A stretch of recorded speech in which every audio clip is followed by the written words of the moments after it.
Alright guys, we're about to get into game number 2 of Team WE taking on Rogue Warriors. In game number 1, Clement, it was Rogue Warriors that put out all the stops and were able to take it to Team WE so early, especially with Flawless and his ganking pass. Yeah, complete stomp there coming out from Rogue Warriors. This is the cleanest game we've seen them play so far, and they're holding on to what makes them a good team. They still have the good shell of the counter picks and also the late game from SMLZ. It's really on WE to kind of find what they're actually good at, because they went for a very early aggressive composition, which they're not known for.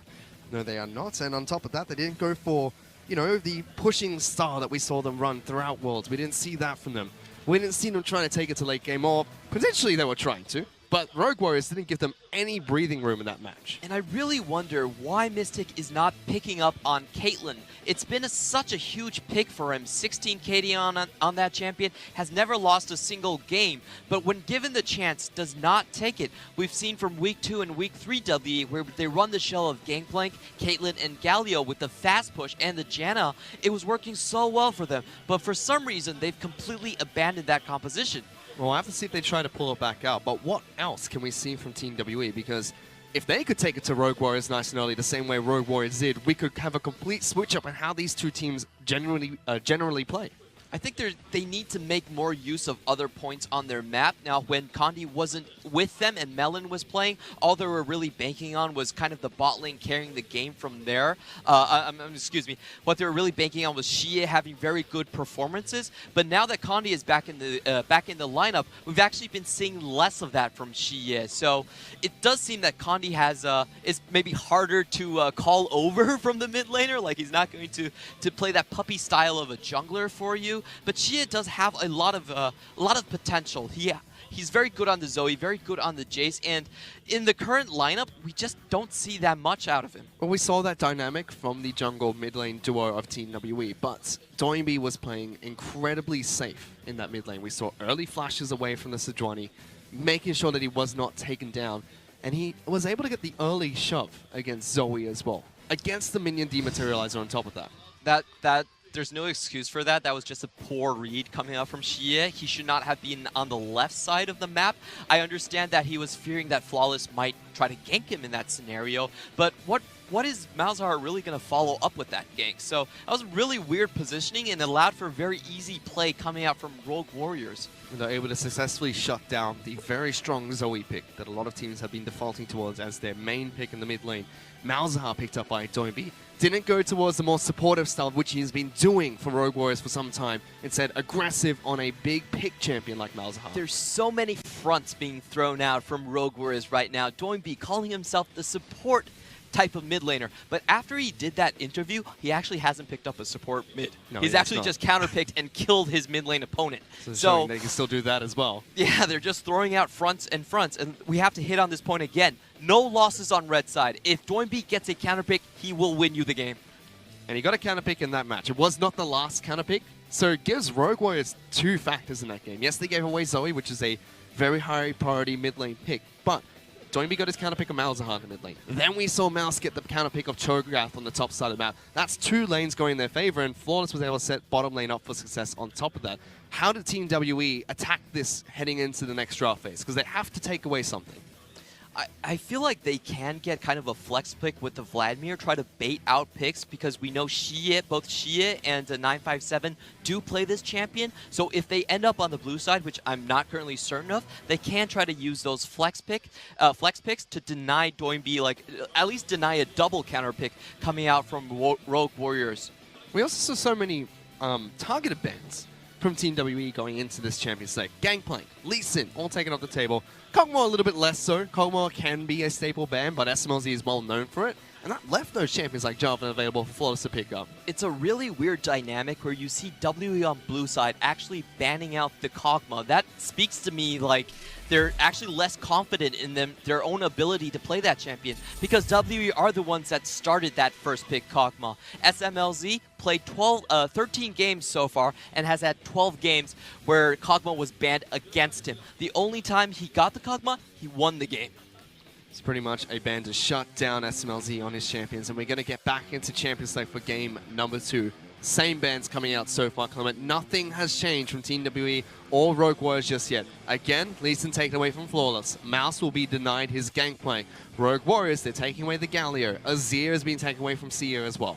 We do have to say that overall the win rate for blue side is still much higher in the LPL. And the reason for that is mainly because of the Zoe pick. If you're on blue side, you don't need to waste a ban on that. And W are currently setting up for another Zoe. Let's see if they can get it, because they denied the Malzahar pick from Doinby by banning that as their final ban.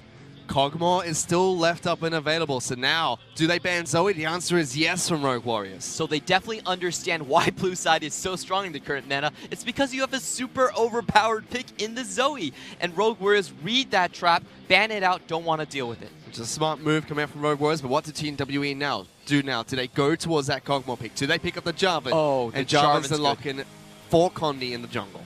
Jarvan allows Condi to have an early aggressive game, so he doesn't have to shy away from the enemy junglers, and that allows him to prop his other lanes up more. However, Rogue Warriors is gifted this opportunity for the Kog'Maw and the Kench. You said banned 12 times against SMLZ. He's played 13 games, and that one game where he got it was a win. Could be a heavy priority pick for SMLZ in the bottom lane, and it seems like Rogue Warriors are going to go towards it. Oh, and they can get the Kench with it as well. These are one of the strongest bot lane combinations that you can get. This is very frightening coming out from Rogue Warriors. And W are going to have to find a lot of engage opportunities on their composition if they are going to fight against this Kog'Maw. However, the first lock-in for Rogue Warriors is going to be the Kha'Zix to go up against the Jarvan, which we saw as a very common and staple matchup in the LPL, especially in weeks 1 and 2. The theory behind that is the Kha'Zix can 1v1 Jarvans if he finds him in the jungle. However, you do need mid lane priority to go into that. Luckily for Rogue Warriors, and as like we've talking about all night, Doinby still has the counter pick. On top of that, they've already shown who the top laner for Team WE is going to be. Now on the top side of the map, so Rogue Warriors available. Can't flex that champion. It's not used or has not been used as a flex champion yet. So Mouse can send what he wants into the Nana top lane, which theoretically gives Doinby that counter pick. Let's see if they throw it out. In fact, Team W just showed their hand. They know exactly what they're going to play top side of the map. Ryze is the lock-in of choice for Sia in the mid lane. So W are setting up for split push as the answer to Rogue Warriors' kind of death ball composition. Rogue Warriors still have the choice of their pick between Braum and Tahm Kench. Both of these champions Kahlua play very well on, especially his Braum is, I think he's one of the best Braum players in the LPL, even when you consider guys like Mako. He's one of the best to use the Q flash combo to extend his range. And Braum is the pickup of choice for Kahlua heading into the bottom lane. Synergizes well with Kog'Maw, unlocks on.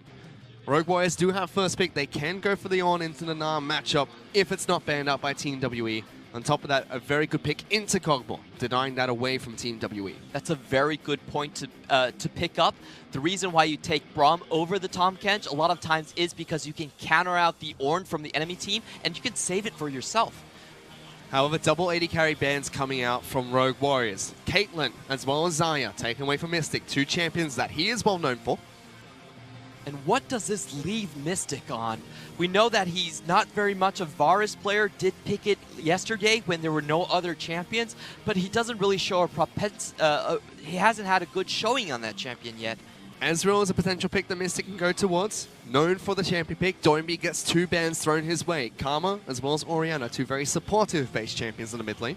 Don't want Rogue Warriors to play into that 4-1 type of composition, banning out champions that do very well with the Kog'Maw.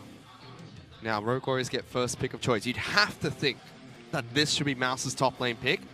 Or, surprise, surprise, Lulu. No, it's Doinby picking up Lulu in the mid lane. The only LPL mid laner to pick this champion, and so far he's had a win on it, built into the Ardent sensor later to really prop up SMLZ. And we used to see this used in the LCK very frequently a few seasons ago. Lulu mid with Kog'Maw as the AD carry. Buffs up the Kog'Maw nice and strong. You get a lot of ability power with all the farm you'll get in the mid lane. WE now have to show what they're going to run in the bottom lane against the Kog'Maw Braum team composition that Rogue Warriors have put together. They could run the Taric right here. That is the shell that Snake really likes, which is you teleport the Taric with Cosmic Radiance directly onto the Kog'Maw, and you can kill him instantly while being invulnerable. However, it does seem like they're going for the strong bot lane option instead and picking into the Alistar. Alistar, the pick that Kahlua picked up and got his MVP performance on in game number 1. Now Ben gets his shot on the champion. Kalista is still what Team WE are going to go towards. We already mentioned Mystic has not played many games on Kalista, and that loss against Rogue Warriors was a very early game shutdown. Now going to try and see if he can redeem himself. And on is that top lane pick for Mouse. So the Braum has really set this pick up. If we look at the compositions, WE is going for a strong pick, strong split push, but they don't have a good team fight composition. Rogue Warriors has the death ball. With SMLZ on Kog'Maw and Doinby's Lulu to support him, he's going to be very difficult to kill. We really have to focus towards that mid lane, Clement, on this death ball team composition that Rogue Warriors have put together. We've seen Doinby play Lulu before. We've seen Lulu picked up a couple more times in the LPL, but as a support champion. Normally going with Kog'Maw as well. How does Doinby run into this matchup? Because up against a Rise, a champion that's incredibly strong at the moment. Well, in this matchup, we don't see it that much, but I do believe that Lulu can bully the Rise out early, especially Rise does need to get that level, that 4-minute back to get his tier, so he can establish early dominance with Flawless. We've already seen Flawless being able to help Rogue Warriors with that early game dominance. Last game was in the bottom side of the map. Condi tried to put his focus mid lane, was denied by Doinby's safe play. Perhaps Flawless can switch things up. He's already picked up the Kha'Zix, so he could take the hunt to Condi in the jungle, who's gone for Jarvan. He has that staple, incredibly strong meta pick. And if Kha'Zix does get fed this game, he can actually stop a lot of the split pushing coming out from WE. So far, my biggest criticism of 957 is that he hasn't been a very good fighter type of top laner. Isn't really familiar with the split push, doesn't have a lot of those champion pools to enable him to play that style. So this is going to be a new thing for a lot of members on WE. Shiye and 957 are going to have to split the map up and allow the Alistar to really find picks. Whereas on the flip side, he's up against Mouse. 957, you might have said, you know, not really used to the split pushing champions, not really used to those fighting champions, but Mouse, he is comfortable. He's got the on. He knows exactly what his job is going to be in the top lane. And I feel like this Gangplank is really a bait coming out from Rogue Warriors. This is the stake special, basically. He's telling Mouse that you're actually MMD, and we've seen them do this on Flash Rolls as well, where he'll just stick a top laner on kind of a weak pick and leave him on an island. And when other teams focus him down, he'll turn around and say, hey, I just got your bot tower, a Drake, and 2 kills. And Rogue Warriors were able to set up that tempo advantage in the last match. Let's see if they can do it again heading into game number 2. And just hearing from the crowd there, Clement. Yes, Team WE nice and strong. We've already talked about how this is a historical organization. They have tons of fans. You make an account on this server here in China, and you get a Team WE icon, Clement. So everyone has a Team WE icon on this server, and that's how many fans they really have, and you can hear them loud in the Shanghai Battle Arena. But Rogue Warriors have just got a little bit louder as well. Rogue Warriors, they do have fans, and most of their fans are actually here for SMLZ and Mouse. Mouse really redeeming himself this season, showing he can play different styles outside of EDG. You know, this guy was originally known as a Aurelia main, and now he is branching more Gangplank into the Vladimir as well. Yeah, lots of personalities on this team, Clement. I mean, we've got Flawless, who has kickstarted this season incredibly strong in the jungle. Looks like one of the best junglers out there. And then you've got Doinby and Mouse, 2 happy-go-lucky, cheerful characters. Then you have SMLZ. It's very important to note here that Condi was actually spotted, so Doinby should be fine here. Uses cleanse very early here. Condi can still go for the flag drag combo. Doinby is running away from this lane, does have Kha'Zix here spotted out by a ward. There's a very good early ward coming out from Rogue Warriors. Flawless actually dropped a ward into the red buff, so he did understand that Condi, there was a potential level 2 gank coming out from Condi. So they do get the summoner spell. Sia is able to lock that down. Doinby has gone for the unsealed spellbook, so he will get that back up rather quickly. You can already see Cleanse already 25% of the way there. Flawless still taking quite a bit of damage in the jungle, allowing Condi to waltz in. Should be able to take this camp away. Good early move from Condi. Gets the first red buff and the Raptor as well. Stand still for a second on top of that, just letting Flawless know that he's there. Yeah, so Condi on Jarvan really changes a lot of the dynamics that Team WE has because they have an early jungler that can pressure the other jungler and help his lanes out more that way. You already see Flawless moving straight into the bottom side of Condi's jungle. Yes, Condi's been able to shove Flawless away, and we'll be able to 3-buff him if he gets a good move onto this red buff, back into the blue buff. And Flawless playing it safe, making sure he goes into the upper side of the jungle. Sia now trying to be aggressive against Doinby in this lane. This is hugely helpful to Rise because he can choose to back whenever he wants and not feel really pressured about getting that early tier. Condi really showing up in the mid lane and forcing that early cleanse out from Doinby established the 2v2 victory. Uh-oh. He's waiting here, trying to see if he can get that dive onto Doinby. He has no potions available. Sia is chugging through his last one, so fairly healthy. Flawless, however, still level 2 on Kha'Zix. This is a difficult decision for Doinby because if he wants that teleport, he's going to have to give up his flash, which makes him very vulnerable in the coming minutes.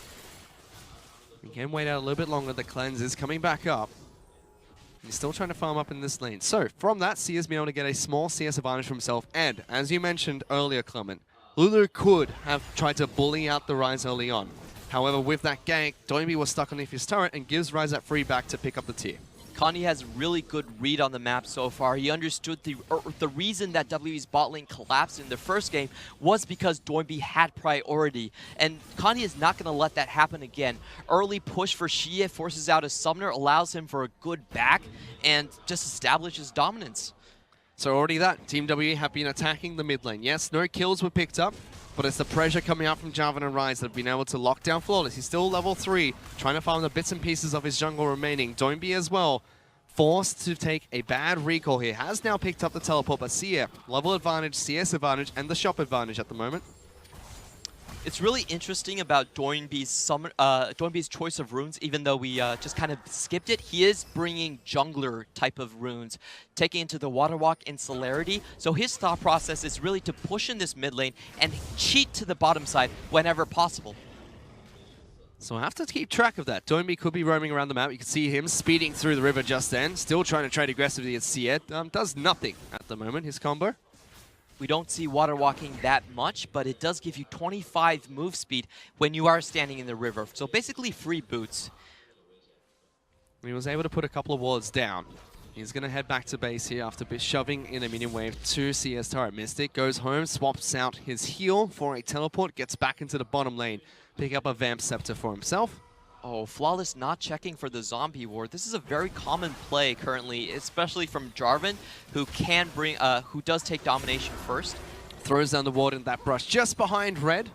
So not only will you get the full duration of the ward, but the zombie ward coming afterwards, giving you prolonged vision of where Kha'Zix is moving around the jungle. Spots out his red's gone, moves over towards his Krug camp, and checking in with the bottom lane. Yes, Mystic's gone back to base and picked up a shot. SMLZ is doing absolutely fine on the Kog'Maw at the moment. Rogue Warriors know that there is a potential for a Realm Warp to come in, so backs out immediately after not seeing Doinby on the map. Especially with the item advantage that Mystic has. Small, but early in the game, every bit of damage, every bit of healing counts, especially in these early skirmishes. SMLZ just wants to farm up. Oh, excuse me, Xie. Like, they didn't see Xie, immediately backed off because they knew he was 6 and had the Realm Warp. 54 CS to 39 in that mid lane as well. Sia doing well on the rise. Doinby, we've already seen this Lulu pick once from him. He's not going to try and make it work again. Does have a very interesting build. Starts with the Frost Queen's Claim and then goes into the Ardent Censer. A very early third item Ardent Censer coming out from Doinby most of the time. Ooh, Condi looking to try and lock Flawless down even more inside the jungle. He already took away red buff and 3 buff to kickstart the game. I don't like this teleport from Mouse because what this is signaling is that W can actually just get a 5-man in the bottom lane. So lucky for them that doesn't happen. But if this was RNG, they would actually just 5-man bottom. Well, they get blue buff, so still trying to lock down Flawless as long as they can. Now the shoe's on the other foot. It's Team WE dictating the flow of this early game. Yes, it's only a 400 gold lead for Team WE, but if they hold on to the tempo, they can start to take even more incremental advantages. Already here, Sia gets his own blue. Doinby's been denied his, and he's allowed to trade so aggressively against this Lulu. Doinby low on mana. Very odd trade. Probably he's looking for a back right now. Trading a lot of his HP away. And this Rise getting so fed early means that W are going to have a very good answer to the death ball in the late game because Rise is such a strong split pusher. Somebody can see a confident, happy to harass Doinby underneath the start. In fact, goes for damage there. Kha'Zix is waiting the wings, but it's going to be him meeting Condi inside this brush. They finally find each other. Just gets a bit of damage down with the passive. Flawless will jump away, does not want to take that fight while Doinby's low. In a 1v1 scenario, I actually give the advantage to Flawless, but he knows that she is there while Doinby isn't. Backs out immediately when he sees Condi. Teleport being used by Doinby to get back into this lane. And immediately, WE focused towards the red buff. Condi's already taken away the first one, trying to deny Flawless from the second. Sia is going back to base, so we'll be able to teleport to the fight if he has to. Flawless spots this out with the ward, calls upon Doinby. Mouse is coming in as well, but the smite goes down. Flawless picks it up for himself. No vision there from Condi, so doesn't really want to, doesn't really have a chance to contest the smite over there.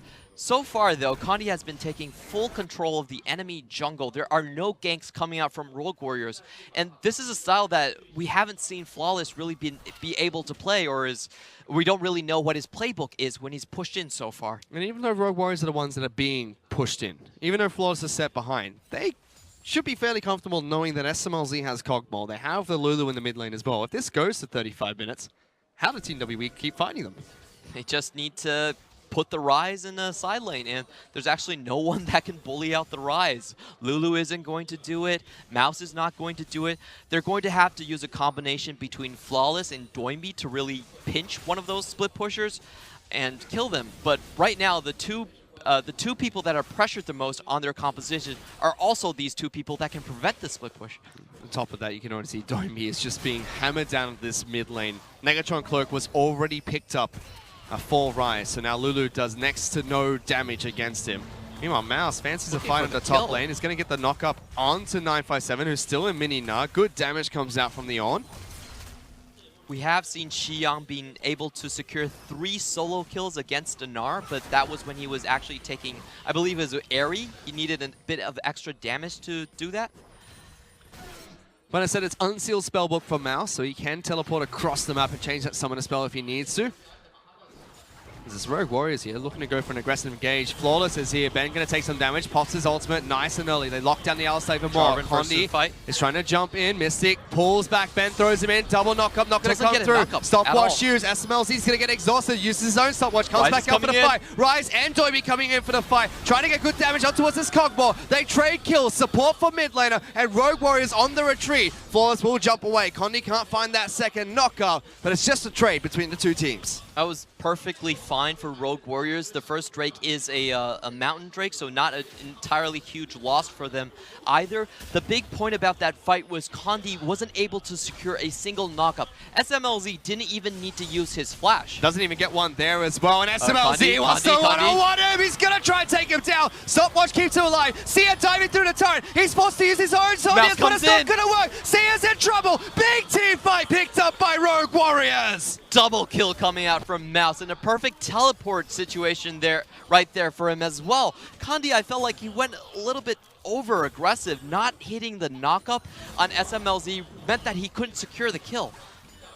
And now you have the Kog'Maw with 3 assists. Doinby's picked up a kill for himself. Mouse is just going to get even tankier on this on. 957, no teleport to get into that team fight. He does get the consolation prize of damage on that top lane outer turret. But still looked like misplays from Team WE there. Yeah, let's look at this fight again. Jarvan was coming in first, so WE definitely had an advantage so far in this fight, but unfortunately unable to secure any single knockup, and also misses the damage. SMLZ, there's no reason that knockup shouldn't have landed. SMLZ should have died in this fight. Instead, they actually lose Mystic before getting any members on Rogue Warriors.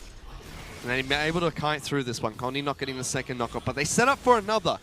And Rogue Warriors read this. They keep Flawless in the brush. Doinby has no mana, but he sticks around. And then this happens. 957 can't do anything with his teleport. In fact, he doesn't even have his teleport. Condi missing 3 EQ combos in a row.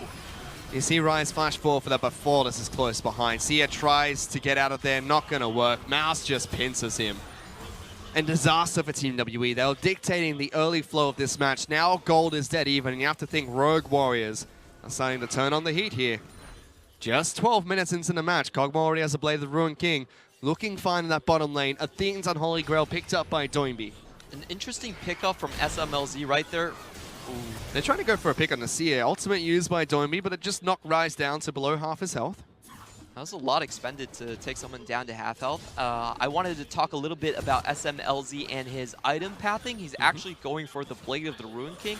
And what this does is that it gives him a better lane against Kalista. He can trade better and sustain better, but he will kind of lack damage compared to the Ginsu Rageblade build.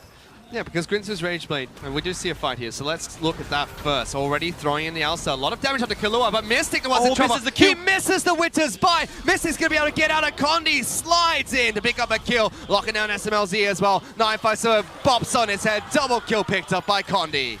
Unwarranted aggression coming out from Rogue Warriors. Knows that he has the item Spike, but Mystic also has his Blade of the Ruin King completed as well. And Killua really opting for a very risky flash Q, which doesn't land. If he hit it though, that would have locked down Mystic. However, misses it. Crucial in that team fight. Killua was tanking up all the damage, allowed him to turn around to SMLZ, but flawless in the mid lane. Coming out. Can Seer get away? He does. Is it enough? Damage doesn't come through. Lives with a sliver of health. The Orno comes out but doesn't kill him. Doesn't know he gets him! Snipes him from downtown. Mouse gets that kill. I was watching at that Pixie and I thought, oh, okay, maybe Pixie's going to get the kill right here, but doesn't. Saves it for Mouse, and Mouse from downtown able to snipe away Xie. So they do trade 2 kills in the bottom lane for the 1 picked up onto Mouse. Now has 3 kills for himself, but they lose the bottom lane outer turret. As SMLZ will walk back down to that lane. Rogue Warriors trying to get some damage on the mid lane outer. But Na's left to push top lane all by himself. One push in that top lane outer and it's going to fall. So here is the question, is can WE really play this split push game? Because what they should be doing is sending Rise into the bot lane and having the mid kind of having the bot lane go mid and try to hold out this lane. Are they going to opt for this split push scenario? It doesn't look like it. Maybe they feel like their carries aren't fed enough to really go on the 1v1. Well, they're going to send Mystic towards the top side map. He's going to be able to work on that top lane out of turret, which is already very low. SMLZ and Killua should be able to take down that turret. And Condi is up here trying to see if he can get the jump on towards Mouse. We'll get the first knock up. No damage to kind of follow up just yet. Kalista's still waiting to try and join this fight. And eventually Ben will join up as well. We should have set up some time here, Clement. So you were talking about the item build being picked up by Kog'Maw. Goes for Blade Ruin King first, so no Rageblade Wit's End, which gives a lot of extra damage from on-hit effects. But now we're not in a laning phase anymore. Is this Blade of Ruin King still effective for him? I'm really interested on what he does with it. So if you're split pushing against the Gnar and that's the idea behind it, then it actually would work. But like you've said, he does lose out on a lot of damage. The Rageblade is such an efficient item, and AP also works on Kog'Maw, buffs your W damage as well. What is Killua doing here? He's tanking as many turret shots as he can, but does give Rogue Warriors time to pick up this turret. Teleport being used. Double That's teleports. 2 teleports being used because there's a huge flank coming out. Kalista as well as Rise both here. SMLZ goes on the aggressive. There's the on-horn. Can Mystic make it? The forge doesn't make it. Doesn't go back, but Mystic doesn't get into the ultimate coming out from Rise. They get the pick onto Team WE's 80 carry. The hero exhaust coming out from Killua, stopping him from getting to the chopper. And unfortunately, it's going to be Team WE that picks up the Rift Herald during this chaotic fight. So Condi has that. However, man advantage goes over towards Rogue Warriors. They force the fight as well. Sia's going to have to flash away. Mouse is taking up the turret. He's taking a lot of damage. Condi's going to be able to assist picking up that kill. Slams onto the ground. Killua now in trouble. Jumps back to Domi out of the pit. SMLZ kiting, but he can't. He's stuck. There's the Ruin Prison. There's the Nara to the wall. They lock down Killua. Ben diving into the backlines as well. Rift Herald is getting thrown down. Team WE trying to turn this one around. Massive comeback from them right there. Rogue Warriors once again overstepping their boundaries, going for the tower dive, and you could see SMLZ was stuck in tower range trying to fend off all the members from WE. And they're going to continue pushing it. Flawless is waiting, trying to be sneaky, not going to get anything for it. WE push through the mid lane just as Rogue Warriors make a good play bottom side of the map. Team WE react, picking up a gold lead for themselves as well. Now 3,000 gold ahead of Rogue Warriors. Once more they were trying to go for Xie, but Xie is a very tanky man at this point. It's not easy to take him out, especially with that Abyssal Mask. He has a lot of MR. Also his flash helped immensely, and we can see Condi right here getting the 1 knock up and then getting the Cataclysm on the 2 carries at the same time. Ben with a big play as well. Yes, they locked down SMLZ, but not only did he stop Mouse, but he follows up here through the jump of Killua. Oh, that flash also dooms Killua. Big plays coming out from Ben so far, showing up on this Alistar support pick. Now 1-0-5, still has his stopwatch. Already has the boots and mobility to roam around the map a little bit quicker. And now WE have done what they wanted to do. They've opened up the map. No outer turrets left. Mid lane inner turret is gone. They can start to go for this split push, but they haven't set it up just yet. Yeah, they still need the waves in better positions. This Mountain Drake is going to help immensely with the remaining tier 2 outer towers. We can see Gnar is already in a long lane and in a very good position to kind of execute that split push. It's still important to note, SMLZ is on Kog'Maw, and anything can happen. It's been banned out against him in 12 to 13 games he's played. Picked it up in 1, and that was a victory. Kind of showing how much priority they would put on this Kog'Maw when it's left open. Pairing up with the Lulu, being picked up by Doimi, has the Athenes, has the upgraded Spell Thieves. Now probably going to go towards the Athenes Unholy Grail to buff up the Kog'Maw even further. Yeah, he's already finished the Athenes right there and probably going for the Ardent Sensor as has his third item right there. WE are also very familiar with the Kog'Maw composition, and we have seen them kind of attacked it against FPX, where they killed LWX's Varus very swiftly. Well, they're trying to get damage on the top lane out of turret. Condi is here looking to see if he can help out with 957's advance, but On throws out the ultimate, locks down 957, but they should retreat from this one. He's about to go Mega, and the rest of Team WE have showed up. Realm Walk comes in, they deliver enough. He is almost Mega against the wall. He can try and dive into the back lines. Condi jumps in first, gets the big ultimate down. He can't get in. There's the ramp coming out from him, but Doimi falls first. SMLZ can't kite this one out. He's going to go down. What the heck? How is he still alive? Gets the kill, but will fall to Rise. Team WE, they win the team fight 1 for 3. And they have an open play for Baron right now. If it was, it's almost about to spawn, sorry. So they are going to push into that tier 2 tower right there. Rogue Warriors really overplayed their hands. Mouse with an unnecessary ultimate coming out. WE sieging the opportunity, understand that they are up ultimates, pulls a great flank, and takes out Doimi first. And it was before Doimi could pick up his item pickup of that Ardent Sensor. He just picked it up after he was sent back to base. So no item during that team fight. They're now 4,000 gold behind. WE playing this game much better. Yeah, and they really read the situation very well. They understood they had the ultimate advantage here. Flawless was kind of low, and he's not very good in a 5v5 scenario. Also, SMLZ just used his W. That is on a over 10-second cooldown. So if they engage on Rogue Warriors right now, they actually don't have any damage. Condi goes in first and gets the Cataclysm on both carries. And 957 can't really get into the backlines to kick things off, but still, just locking him down. Somehow SMLZ stays alive for the longest time as Killua protects him. They will trade 1 for 1, but still, team fight in favor of WE, and now they're pushing for Baron. Rogue Warriors definitely know about it, but SMLZ is so far away from the play. Force has done it before. Can he do it again? Ornhorn comes out below 2,000. He's in the pit, doesn't get it. Will be picked up by Condi. The son of Baron secures it. Rogue Warriors forced to retreat, but not before the FedEx delivery system comes out from Rise. Sia can't find the pick, but they do get the Baron. Family ties are very important in China, and we just saw that. If you're the son of Baron, you're always going to get Baron. That's exactly what Condi is known for. Says no to the Korean jungler, keeps it for himself. Top of that, Mystic, he had all the spears thrown into the Baron. Will be enough to rip that one out and secure it for a team. We know that these Baron fights where a team tries to jump in, we've seen so many steals, Clement. Even one earlier today being picked up by Casa. Yeah, this Baron play... For the LPL, a lot of times they do go into risky Baron plays, but for WE right here, they do have the Mountain Drake, the Kalista Rend, and also Condi has just been so well known for securing objectives that they were confident in doing that, and I felt that was a very well-warranted play. It's very curious how Team WE got into this position. They shut down the early game, but Rogue Warriors were the ones that turned on the heat. They were able to put out the team fights, capitalizing on mistakes from Team WE. But they kept cool, it seemed. WE was still able to pick out Rogue Warriors and tear apart this team comp, not allow them to sit back and relax to scale up, making sure they were constantly being aggressive.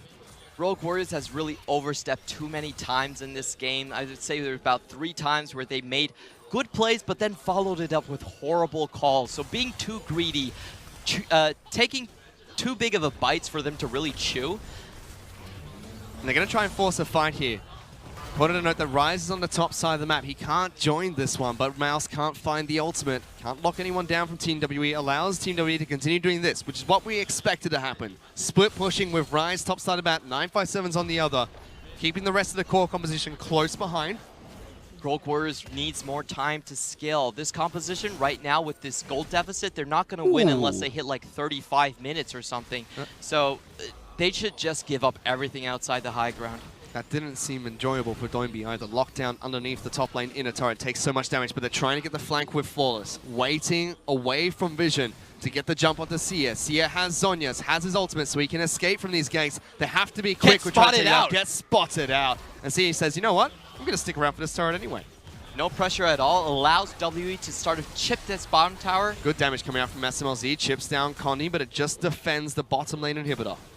Meanwhile, Mystic as well as Ben sitting in that mid lane. Good slows coming out, trying to lock down Mystic. Flawless is trying to jump in from the wings. Mystic will pull back his support. Both of them are okay, just using 2 summoner spells. A lot of great escapes from WE. They do have the tools to kind of play it out this way. What they are lacking, however, is good siege opportunities. Kalista, a very short-range champion. So what WE is doing right now with their Baron buff is trying to maximize their split push potential by having that buff in all 3 lanes. You're going to see bottom side about 957 Connie just walk in here. Connie forced to jump away again.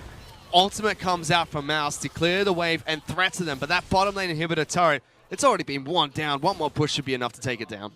And every time Rogue Warriors does not commit to a full engage, somewhere on the map, WE is getting chip damage. And they're still chipping down top side of the map. Sia's happy to go 1-on-1. Here comes Flawless, so looking to jump in. Doinby forced to use the ultimate on himself. Damage will come through, but Saris Embrace is there to keep Sia nice and healthy. In fact, says, you know what? I can take this 2-on-1. No problem. Rogue Warriors really falling behind too early, and much of it was their own doing, giving gaping holes and large mistakes for WE to exploit. And they exploited them well. WE now with an 8,000 gold lead. Flawless can't even step up to contest this rise. Baron buff has expired, which will give Rogue Warriors some breathing room. And we have to remember, she is perfectly safe in doing all of this play. Still has the Zhonya's and Realm Orb combo. Ladies and gentlemen, we're still on 8.1, so she can play as aggressive as he likes. Ben? He gets knocked back towards the team. SMLZ is going to try and chase it. Ben popping the ultimate very early on Horn, even being thrown out. Does he make it? He gets to the chopper in time. We'll be able to escape from that one. Team WE even focused down on towards the Infernal Dragon. So we can kind of take a look at what the Baron buff has given Team WE as well. They get the Infernal off the back of that. They get out. No big team fights going Rogue Warriors' favor. They get 8,000 gold of a lead. They've taken down every single turret outside of Rogue Warriors' base and chipped away at bottom, mid, and top lane inhibitor turrets. And it's important to mention how they did that, because they split their entire team composition up. They let Mystic and Ben be in the middle of the lane and then had 957 and Xie, their 2 big split pushers, in the side lanes. Rogue Warriors, even though they used Mouse's ultimate 3 times, weren't able to make any picks. And you could see, Xie is so big at this point, he can actually just 1v2 on the top lane. So that we kind of see SMLZ going for a different build on Kog'Maw. Like we kind of talked about Blade of Ruin King being that bridging item for the laning phase instead of the Rage Blade, but he's picked up a BF sword. Trying to see if he's really committing to just going a full AD build here, which would make sense. There is no armor being picked up for the side of Team WE, but not what we usually see on Kog'Maw. It's kind of weird right now. I wonder what he's going to pick up. He already has the BF sword, so this could be a IE, I suppose? Yeah, he just spent about 2,200 gold. We'll have to see what he picks up later on. But again, WE going back to what we expect. Sia still top side of map, holds on to a heal as well as a flash. We'll have 957 to continue split pushing in the bottom lane with his teleport available. So it's hard for Rogue Warriors to really pick a fight here, and you can already see WE are pinging onto that bottom lane inhibitor turret. And it is an Infinity Edge picked up by SMLZ. So he does have some big items. Yeah, this is kind of a Hail Mary build. What he's looking for right now is a couple auto attacks on Mystic to instantly kill him. If he gets lucky with the crits, then maybe they can turn the team fight. This is kind of SMLZ saying that, okay, we can't go the standard stuff. We actually need some RNG to help us right now. Well, let's see if that's enough, because Doinbeats also has the Athene's Unholy Grail as well as the Unsense to buff up SMLZ. So they still have a Kog'Maw to protect. Question is 8,000 gold enough of a lead for Team WE to continue suffocating Rogue Warriors in this match? Continue to take small objectives here and there. Baron comes up in 40 seconds. WE will have their eyes set towards that. And with 957 split pushing against such a low turret, it seems like they can just continue to break apart the map, pull Rogue Warriors, and don't allow them to get that team fight they want. And Rogue Warriors can't really contest this Baron at this point. They don't have the raw strength against WE. WE also has so many engages that Realm Orb can very easily catch them out if they do go and check that Baron. What I feel Rogue Warriors is forced to do is kind of just clear these waves out and use the Baron times to kind of develop out SMLZ even more. But it is 10 seconds before Baron spawns. Condi is trying to threaten Rogue Warriors from getting any form of vision control over that pit. So many wards stretched out across the river to deny Rogue Warriors that opportunity. However, they will get a collapse onto Osea. Good damage onto Doimi. Instant use of the ultimate as well as the Jonas to get him back to safety. I really like the choice for his pose right there. It kind of looked like a Holuken going out. Well, he just threw one at Doimi and forced Doimi to use his cleanse, Clement. That's how dangerous the Rise is at the moment. And Mouse is being bullied by 957. Throws out the ultimate, but isn't that going to be enough? GA is there for 957. He can play this one rather aggressive. Steps back up. Will be able to take down the bottom lane inhibitor turret. He might have just fallen and popped his GA, though. Oh, no, he's still alive. He's still okay. Just getting ahead of myself. Comes to the rescue. Doesn't allow 957 to take down that inhibitor tower. That would be huge if that actually happened, because the split push would be even more threatening. But he is bullying around Mouse. 957 has gone back to base. Sierra still split pushing the top lane. SMLZ says, you know what? I'm going to go for this turret. There is a flank being threatened coming out from Ben. Has Ghost on the Alistar. During this time, top lane inhibitor turret is going to fall. SMLZ with the damage on Condi. Not enough to take him down, but threaten him at least. Has to step back. A really clever play by Rogue Warriors right here. A 1v1 also developing in the top lane. And already a flash used by Mouse to get away from Sierra. Very strong on the rise at the moment. Now a big collapse looking to be threatened by Rogue Warriors. Ben will spot out Kahlua as well as SMLZ. Throws down the Righteous Glory. Does get the knock up onto Kahlua. Instantly flashes away. Big respect coming out from him. Flawless is there though. Condi taking so much damage. He's locked down. That's going to be a kill picked up by SMLZ. And they're still going. They're trying to lock down 957. He's trying to flash away. Good damage from this Cogmore. 957 can't escape. Guardian Angel gets popped. During this time, Rise will be able to take down the top lane inhibitor turret. But SMLZ picking up 2 kills in that fight for Rogue Warriors. However, these inhibitor turrets, they're just so low, Clement. Condi with a massive misplay right there. His face checks into the brush, and SMLZ with a number of crits is able to take him out. They go towards Baron. Rogue Warriors know that they can't save their inhibitor. Instead, they opt for the Baron, and this will allow them to drag the game out as well. And we already know SMLZ get dish out this damage now. Was able to almost one-shot Condi. Took down 957 so fast. They lose every single inhibitor turret though. Mystic, he's going to Mystic get out? He doesn't get the tower. He used his heal as well. Mouse is chasing him down. Kahlua is here. With the ultimate. Out his own ultimate. Picks up the kill for himself. They don't get the mid lane inhibitor turret, but bottom lane and top lane inhibitors are destroyed by Sierra. One last auto attack would have taken that tower down, but Mystic just lacking that small amount of AD, and Rogue Warriors are suddenly back in the game. SMLZ coming out clutch with the damage. Now it's a 5,000 gold lead that separates these two teams. And you have to think that team fights can start to turn in Rogue Warriors' favor if they keep playing the way they have, but Team WE have broken the base of Rogue Warriors. SMLZ is online. Oh my goodness, so much damage. What? Condi can't escape. You can't escape this madman. SMLZ just hunts you down no matter where you decide to go. And it's Rogue Warriors pushing into the base. Condi did not expect that. He EQ'd away, still died. They might be going for the Hail Mary play right here, Clement. Rogue Warriors might have said, this is enough. We're going to try and take that pick all the way to the bank. They're marching towards the Nexus here.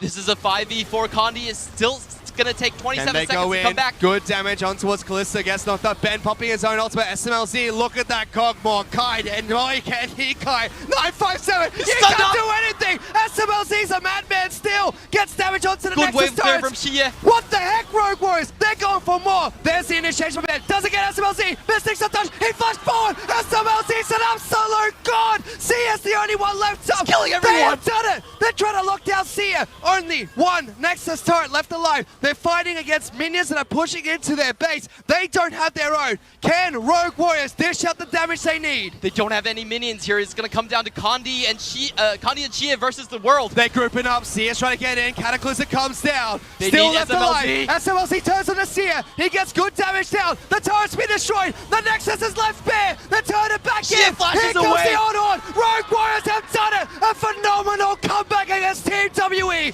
They pick up the series 2-0. 2 inhibitors down and still able to claw their way back. W with a massive advantage. They were 8k ahead, but Rogue Warriors with that patience, with that pick onto Condi. And I believe that was Doinby's impression of SMLZ. Yeah, he's doing a Cogma. We should do the Cogma.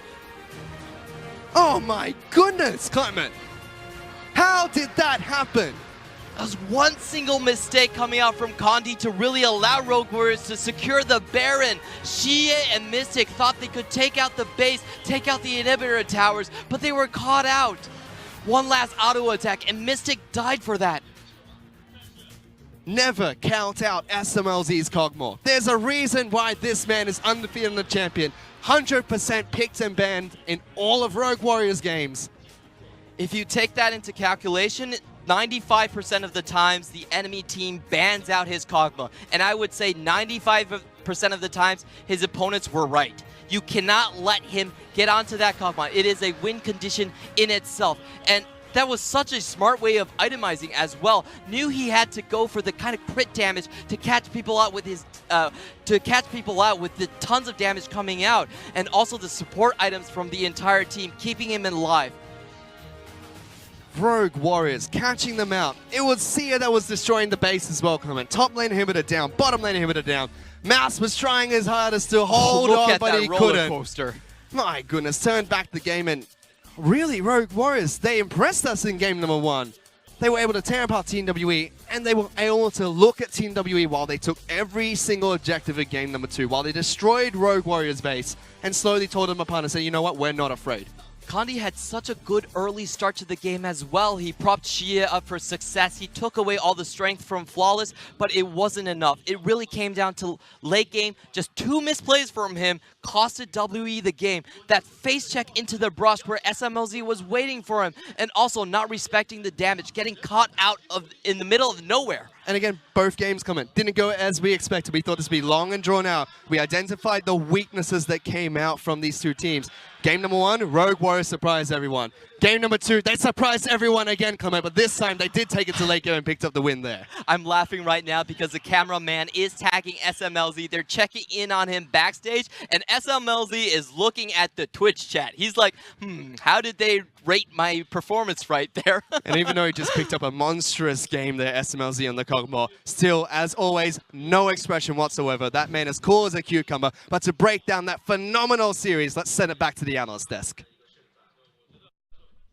Thank you, guys. And all you need is the Kog'Maw. That's all you need at the end of the day. Is it like this, or is it like this? I feel like it's like this with the amount of bullets that are coming out of the Kog'Maw's mouth, but that was just fantastic to see from Rogue Warriors. And to be honest, we were prepping the segment. We were like, okay, then WE, they did this play, they made this play, and then it was, okay, we'll go to game 3. And no, Rogue Warriors just end the game. And you look at the goal graph, they just plummeted off a cliff. And it's a 2-0. A 2-0 to Rogue Warriors against WE. And it was very surprising. So I do want to start this one in the draft, and I want to say from the very beginning, I already liked the adjustments that Team WE made. They had priority pick up the Jarvan, they picked up Gnar, Ryze, and then Kalista Alistar. So if you looked across all of the lanes, they're either going to have pushing priority or they're going to have kill priority. And that basically gave Condi the run of the mill. Anything that he wanted to do is Jarvan, Ryze. He can focus into the mid lane. He's got a kill lane bottom for level 6. He can go down there, and that's what we saw at the beginning part of this game is repeated ganks bottom.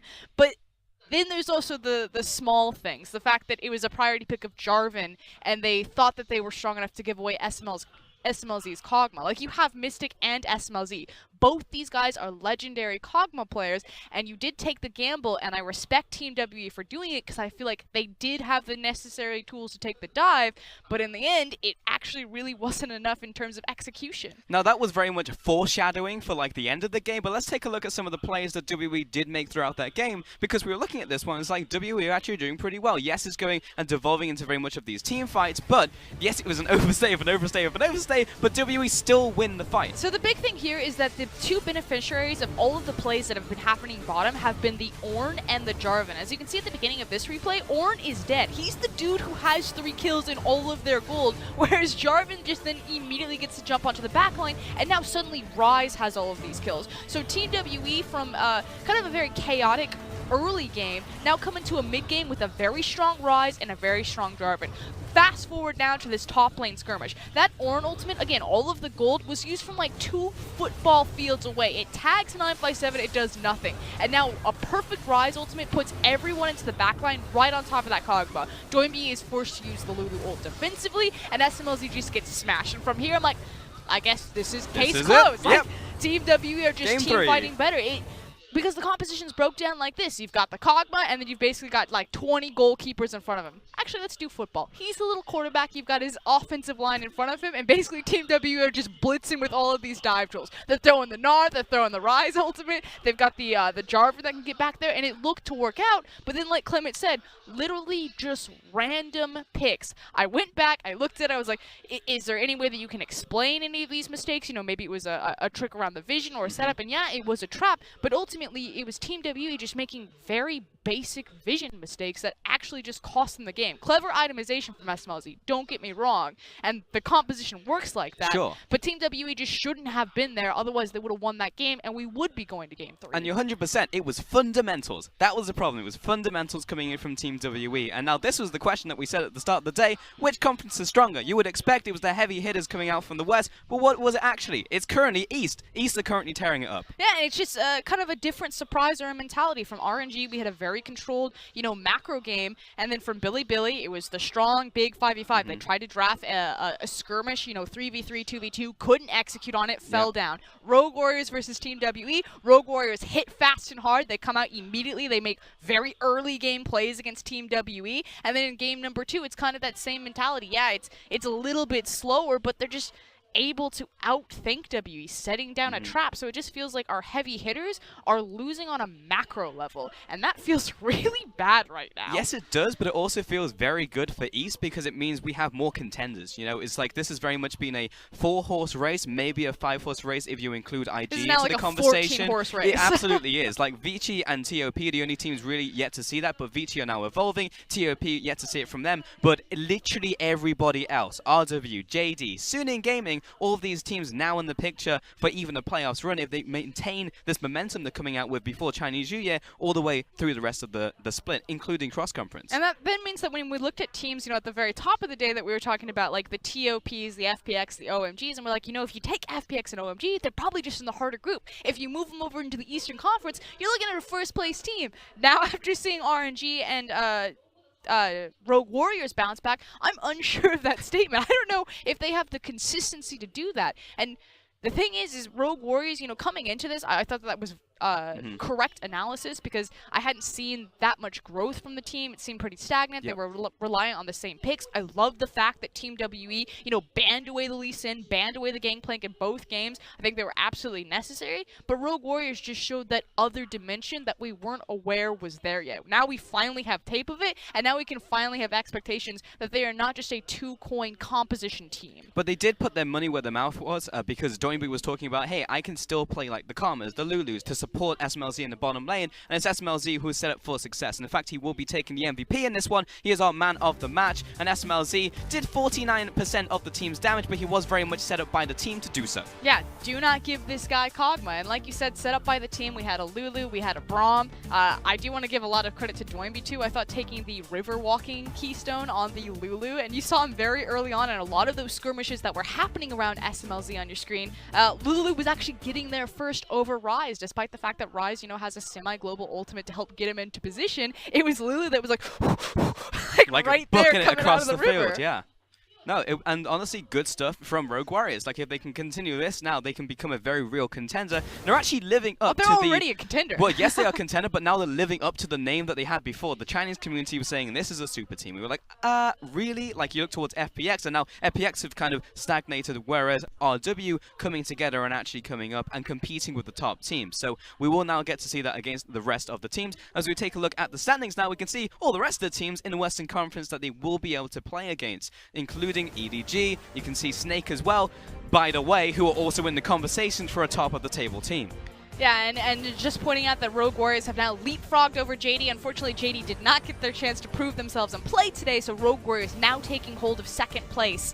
And these points are so important in cross-conference because you only get one opportunity to play these teams versus intra-conference, which is a double round robin. And in fact, JD will not be playing until after Chinese New Year. IG will be playing in a few days from now as well, so they will get the chance to move away from Rogue Warriors, who are right on their heels. But I am very interested in Snake, who again, playing tomorrow against LGD. LGD, because LGD also looking like a team who currently, if we just stopped right here, they would be in playoff contention. And that's not something I've been able to say since probably 2015. I was just going to say. There's been small up and downs, Did but that feel never weird have it coming out of your mouth? My mouth didn't want to say it. But LGD right now actually look like a team in contention. Yeah, and a big part of that is actually their AD carry position. Unfortunately, we didn't get to see Imp play last time around. He was sick, so FDY played for him. But still won. Had a great performance on the Xayah in particular, but Imp right now has completely turned around his performance. If you go ahead and look at the Korean ladder in solo queue, Imp, I believe, is actually ranked number 6 right now. Wow. And it's been a very long time. He's the highest rated LPL player on the ladder. Now, we also have Billy Gaming once again on Wednesday, because today, we had our celebration, but we will have another celebration on Wednesday because, well, we don't usually broadcast Wednesday. We will be coming at you before we head into Chinese New Year, and that will be Billy Gaming against TOP, and we'll be rounding that day with Invictus Gaming and Fun plus Phoenix. And I actually think this is probably going to be TOP's best chance to pick up a win. I know it's not Vici Gaming, but I feel like Billy are very one-dimensional. We keep using that word. We need to see more from teams. And Billy, we saw it today, and we'll probably see it against TOP. They've got one style, and it's to make a fist and hit you as hard as possible with it in a late-game team fight. I think that gives TOP a lot of options, especially for their early Baron play.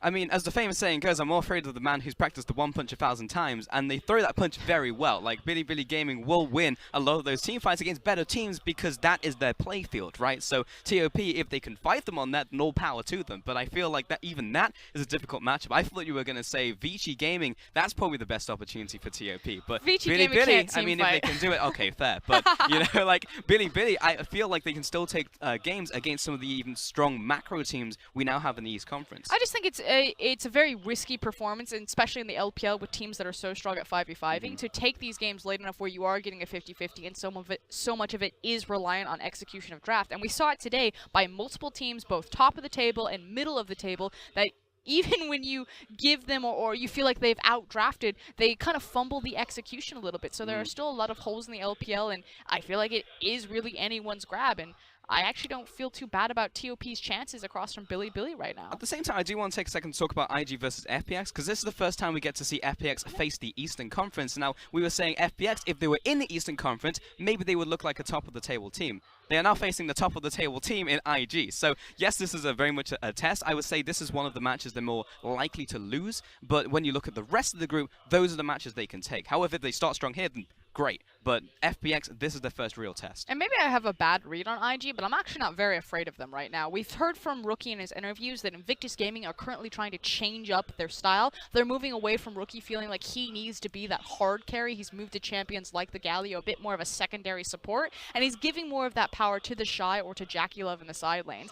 But what it does is it really stagnates their early and mid lane. It's no longer a team that had such a strong identity about just camp Rookie over and over, unlock him from the lane and have him rotate around. Now the mid lane stays locked a little bit more. The lanes tend to go on a little bit longer. Yeah. Maybe it goes their way, maybe it doesn't. And suddenly Invictus Gaming have, again, very inconsistent performances where you see the team like, okay, that's it. That's the dark horse that they're looking for. You're like, this isn't quite it, IG. Maybe go back to the drawing board about how you're prepping these strategies. So for FPX, they're also a very inconsistent team. You see brilliance from them flash, though, and for IG, I kind of feel like it's the same thing. I would say that they're almost the better iteration of FPX, but IG are currently playing a slower pace game, whereas FPX are starting to speed up a little bit. So I'm actually really excited about that matchup. I think it's very interesting about how it'll be executed on the day. And a question of how the teams are evolving right now as well. It'll be the last chance before they head into that break. But that is going to do it from us here on the desk and here on the broadcast today on Monday, week 4, day 1. However, tune in again 2 days from now on Wednesday. So as per usual, we won't be live on Tuesday, but we will on Wednesday to wish you a farewell heading into the Lunar New Year. So make sure to tune in then for all the matches we just spoke about. From myself, Froskier, and everyone on the broadcast,